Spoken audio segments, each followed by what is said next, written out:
While corruption may exist almost everywhere across the globe, in some ways it is different in different places. There are some nuanced legal differences and resulting compliance concerns. In the United States and in much of Western Europe, when people pay or take a bribe, they usually know that they're breaking the law. But in some countries, corruption is part of the culture. It may have occurred for dozens and dozens of years or even centuries, and has become ingrained in society and considered a standard and customary practice. It can be called all different types of things, like a gratuity, a skim, a sweetener, a facilitation payment, or just the cost of doing business. A review of Wikipedia reinforces the concept that corruption is ubiquitous. And while these are generalizations, and many countries have embarked on efforts to root out corruption, the Wikipedia entries are instructive nonetheless. Here are three. For the Ukraine, Wikipedia states, bribes are given to ensure that public service are delivered either in time or at all. Ukrainians stated that they give bribes because they think it is customary and expected. For Angola, Wikipedia states, corruption is a pervasive phenomenon hindering economic growth and government-sponsored liberalization programs. For Brazil, Wikipedia states that corruption exists on all levels of society, from the top echelons of political power to the smallest municipalities. But whether corruption is more customary and accepted or more prohibited, covert, and clandestine, the law is the law, and violations of anti-corruption laws can be severe.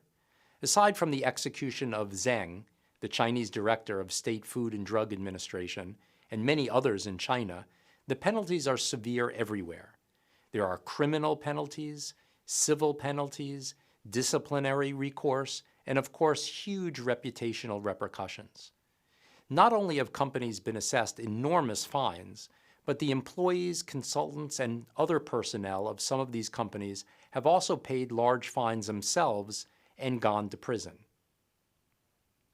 11 of the top 13 largest fines involved recent cases. And while all of these cases are instructive, let's focus on two slightly different cases to get a sense of recent corruption in different parts of the world. The first case involves Ziff Capital Management Group, a large U.S. hedge fund and private equity firm. Although Ziff had implemented compliance policies and procedures designed to prevent corrupt activities from taking place, its employees conducted illegal activities outside of the policies, and the controls implemented by the company proved ineffective. Ziff employees were able to distribute over $100 million in bribes to government officials in Libya, Chad, Niger, Guinea, and the Democratic Republic of Congo to obtain various business opportunities. So they ended up paying $413 million as a penalty and entered into a guilty plea by one of the company's subsidiaries. In addition, the CEO and the CFO also settled charges with the SEC. The company's reputation was severely damaged. Investors in the Ziff funds withdrew approximately $13 billion as a result of that case. The second matter I want to talk about concerns Odebrecht, a large Brazilian company with diversified businesses in engineering, construction, chemicals, and petrochemicals. Although headquartered in Brazil, Odebrecht operated globally. The Odebrecht case has many similarities to a matter involving a large German company, Siemens, many years before. Siemens was one of the largest companies in the world. From the outside, it seemed to be an extremely diversified and sophisticated corporation that operated in a globally transparent marketplace and exercised legitimate transactions. But what was discovered, however, was that bribery was their business model and that they had actually institutionalized corruption. There was an annual bribery budget of somewhere between 40 million and 50 million for managers and the sales force to use in order to pay corrupt government officials across the world. And when I say bribery budget, I mean it was a budget for bribes.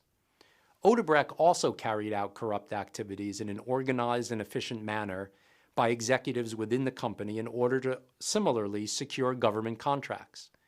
In total, $788 million were distributed as bribes by the company's representatives. This was possible because the company established the Division of Structure Operations, with computer systems separate and apart from the rest of the company, for the purpose of making bribes. The company even purchased a branch of an Austrian bank located in Antigua to process the payments through a multi-layered system of offshore bank accounts.